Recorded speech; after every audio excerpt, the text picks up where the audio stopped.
Alright guys, today I wanted to talk about how to load your pelvic floor or get in touch with your real butt muscles. So pelvic floor, more women are a little more familiar with it than men usually, just because of childbirth and basically a baby is passing through the pelvic floor musculature.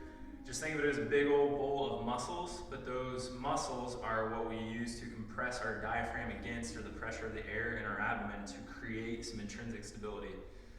Not many people know what it feels like to create that kind of pressure. What we've been coached over the years, or what our kind of field is coached over years, is a lot of like Kegels for pelvic floor incontinence or instability. A Kegel would be the same thing as like a bicep curl, like a concentric bicep curl. So that's tightening or concentrically loading.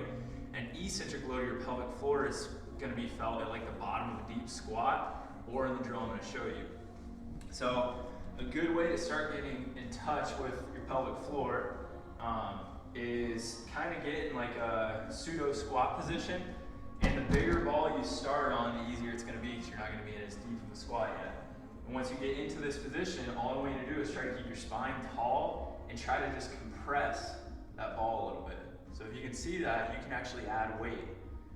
Now, if you're a kind of physics biomechanics nerd like me, you got to realize if your feet weren't on the ground here, you wouldn't have any lever against the ground to create more pressure. So you're actually using a very short lever through the hamstring, hip flexor, pelvic floor to create more pressure into the ball. So if I lift up a foot, it's going to get a lot harder, so we can start throwing squat drills into this pelvic floor loading. This is very important for athletes. It's also very important for those patients that have incontinence, whether it's urge or activity based, hernias, post-abdominal surgeries, learning how to load this properly. So when we go to a smaller ball, you're going to be deeper into your squat. Now, part of this is going to be based on mobility, right? If it's hard for me to get here without collapsing, this may not be a good drill, and I got to stay up on this guy. But once I get here, I can kind of radiate, and I can hold and compress. You should feel like you're about ready to take a punch. Once I can get that compression, I'm going to learn how to breathe with the compression and not be letting it go. Also not caving into flexion, not caving into extension.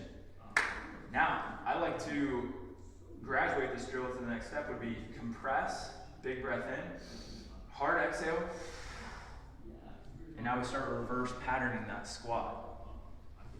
Another way to feel this, or just connect it in a different way, which many people use this drill, if Sloan can come around here for me, is we just do our off-weighted squat. So now you use that kettlebell to make your squat a lot easier. Now we can toy around with pulling ourselves down in the bottom or the basement of that squat. Once we pull down, we'll lift an arm, try to maintain. Lift an arm, try to maintain.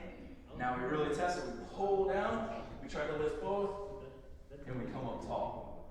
And you're going to feel that same compressive force in here. So again, what you have to imagine is happening is those muscles in your pelvic floor are eccentrically loading. So they're being stretched under tension, which gives you a good spring out of the basement of a squat, a good pressurization floor for your diaphragm to push against. Very important for athletics, important for all those other things we named.